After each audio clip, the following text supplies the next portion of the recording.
Eu quero destacar dois fatos momentosos que estamos vivendo, que repercutem muito e que exigem tomada de posição de cada um de nós, senadores. O primeiro fato é o início dos trabalhos da CPI da Previdência.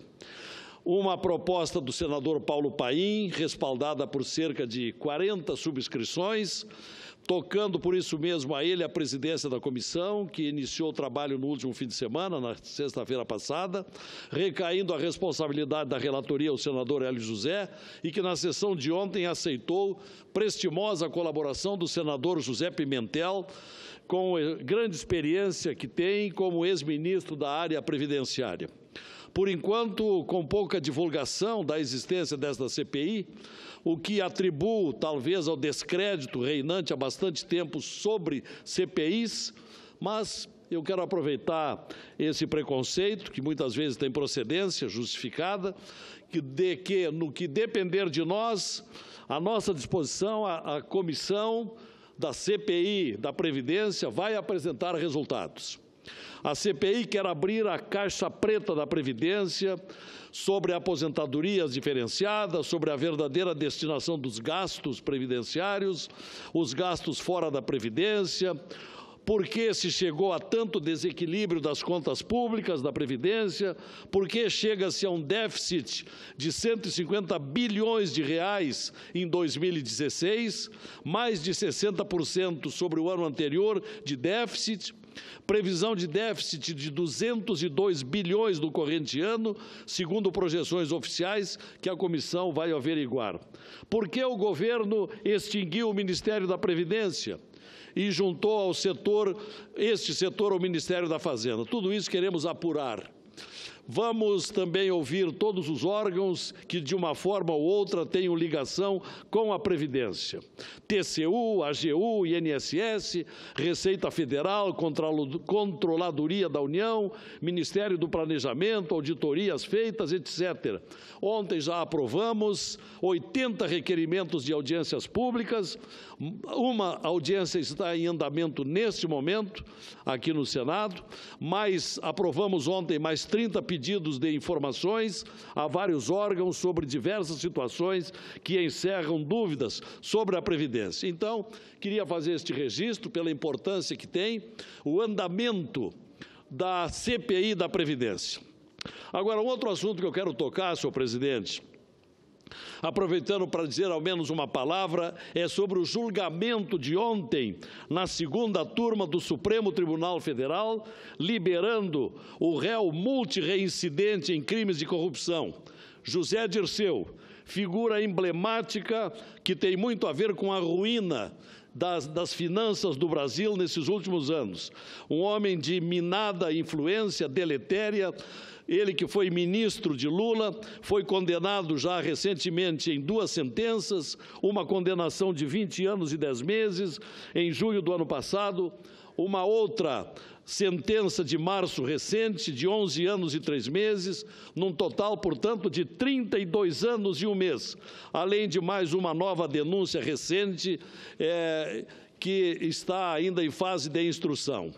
Ora, falar-se de que já tinha antecedentes condenatórios é algo óbvio, conhecido de todos. José Dirceu, como se recorda, foi também condenado no Mensalão. Portanto, um delinquente contumaz, um perigo social com a sua libertação. De qualquer maneira, foi a decisão de ontem, por 3-2, votando a favor da libertação, os ministros Lewandowski, Dias Toffoli e Gilmar Mendes, e pela manutenção da prisão, Edson Fachin e o ministro Celso de Mello.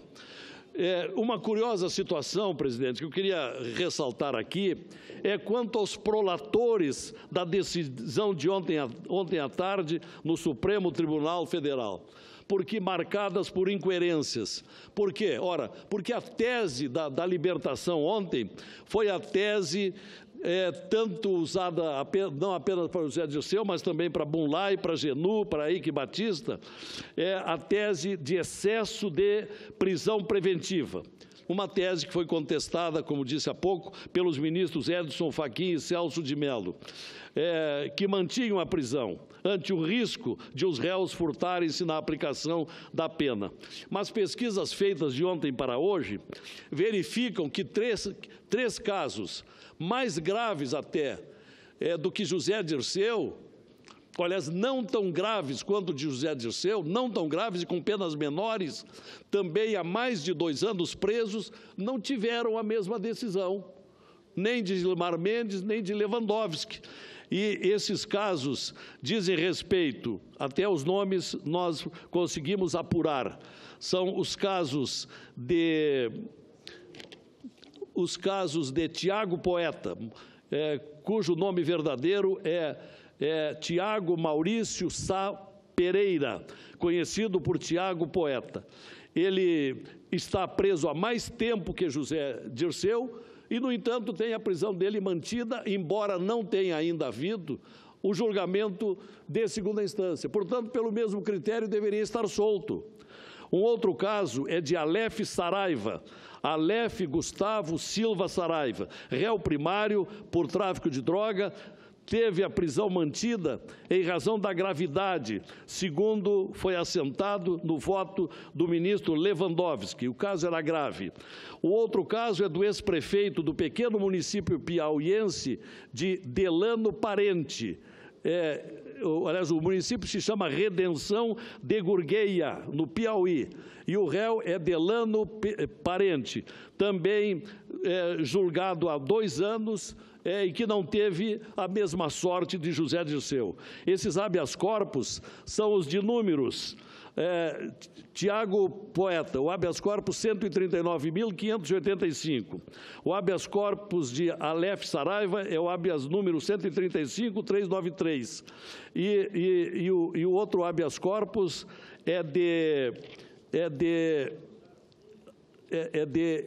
Delano Parente, é o habeas corpus número 138.937. Ora, 2 pesos, 2 medidas, senhor presidente. Por outro lado, a estranheza que se comenta em todas as rodas, de que modo Gilmar Mendes, o tão comentado ministro Gilmar Mendes, não se deu por impedido no caso de Eike Batista, quando a sua mulher trabalha no escritório de advocacia que defende Eike Batista. Da mesma forma, por que não se deu por impedido Dias Toffoli, que foi funcionário e foi advogado de José Dirceu? São incoerências que afloram nesse momento em que a sociedade brasileira está com seus olhos, ouvidos, suas atenções voltadas para o êxito da Lava Jato, uma operação ameaçada e que agora causa ainda mais temores quando se sabe, no dia de hoje, que o senhor Antônio Palocci também ingressou com um pedido de habeas corpus e talvez tenha a mesma sorte que os seus companheiros. Venha a ser posto em liberdade nos próximos dias e, inclusive, desistindo da delação premiada. Esta é uma triste realidade que ameaça bastante esta operação Patrimônio Nacional que tantas esperanças vinham reunindo dos brasileiros para que se tivesse, finalmente, uma depuração dos crimes que permeiam a vida nacional há tanto tempo. Obrigado, senhor presidente. É o que precisava dizer aqui nesta nossa sessão de hoje.